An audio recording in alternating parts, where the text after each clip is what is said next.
হ্যাঁ, তো পোকাগুলো তো কোথায় যাবে?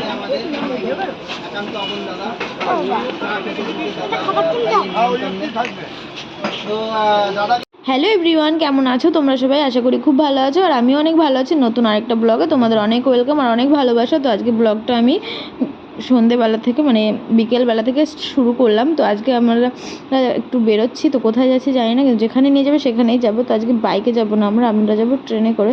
তো আমরা তিনজনে আজকে সেম কালারের ড্রেস পরেছি, ব্ল্যাক।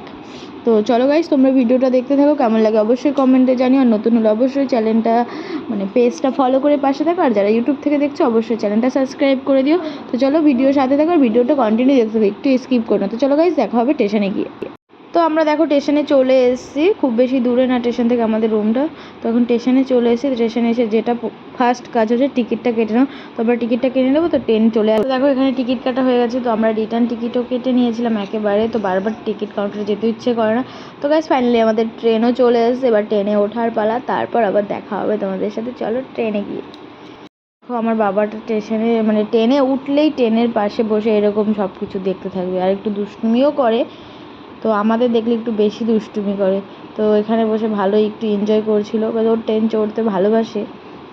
তো গাইজ দেখতে দেখতে আমরা পৌঁছে গেছি আমাদের ডেস্টিনেশনে। তো আমরা এসে কাঁচরাপাড়া স্মার্ট চালা দাদার কাছে। তো বেশ ভালোই লাগছিল। আর এখানেও এসে দেখেছি একজনকে, এখানে ওই দাদাটাকেও দেখেছি। তো বেশ ভালোই চা বানায়। তো গাইজ আমি এখানে কোনো ফুড ব্লগ করিনি, বাস আমি একটু দেখতে এসেছিলাম। আর সোদপুর থেকে আমি কাঁচরাপাড়া গেছি চা খেতে। তো দেখো চাটা খেয়ে আমরা একটু বেরিয়ে গেছিলাম, একটু কাঁচরাপাড়া মার্কেটে গেছিলাম। তো সেখান থেকে ভেবেছিলাম কিছু নেবো, বাস কিছু নিইনি সেরকম কিছু। তো তোমাদের দাদা একটু জুতো দেখছিল, কিন্তু নেয়নি ওর জুতো। তারপর আবার ফের চলে এসেছি স্টেশনে। তো এখানে এসে আমরা একটু চপের দোকানে, বেশ ভালোই চপগুলো বানাচ্ছিল। তো আমি তোমাদের দাদাভাই নিয়েছিল এটা হচ্ছে চিংড়ির চপ, যেটা কি না বেশ ভালোই লেগেছে। আমরা সবাই একটু একটু খেয়েছি, কিন্তু বাবু খায়নি কিছু, আমরাই বাস খেয়েছিলাম। তো বেশ ভালোই লেগেছে, দেখো ও খাচ্ছে হাম করে। দেখো কামড়টা দেখো গাইস। তো গাইস দেখো এখানেও নিয়ে নিয়েছি। এখানে ছিল একটা আলুর চপ আর একটা ছিল ডিমের চপ, যেটা কিনা। তো দেখো আমার ছেলে কেমন করছে, ও এরমই করে উকি মারে, কিন্তু ও খায়নি, আমরাই খেয়েছিলাম।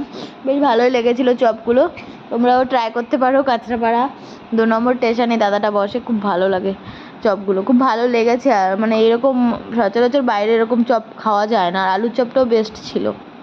তো গাইজ দেখো এখানে চলে এসেছি, ওখান থেকে বেরিয়ে আমরা আমাদের সোদপুরে চলে এসেছিলাম। তারপর এসেছিলাম একটু বাজার করতে, যেহেতু ঘরে সবজি ছিল না, সেই কারণে চলে এসেছিলাম সবজি নিতে। তো গাইজ চলো ভিডিওটা এই পর্যন্ত এন্ড করব, কেমন লাগলো অবশ্যই কমেন্টে জানিও। অবশ্যই নতুন হলে পেজটা ফলো করে দিও, আর ইউটিউব থেকে যারা দেখছো অবশ্যই চ্যানেলটা সাবস্ক্রাইব করে পাশে দেখো। তো এই ক্যামেরাম্যানটা ছিল আমার ছেলে, যে ক্যামেরা করেছে এদিক ওদিক করে।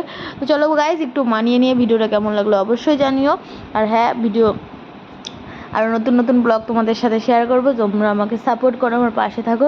চলো গাইজ দেখা হবে নেক্সট একটা ব্লগে। Tata, bye bye, good night.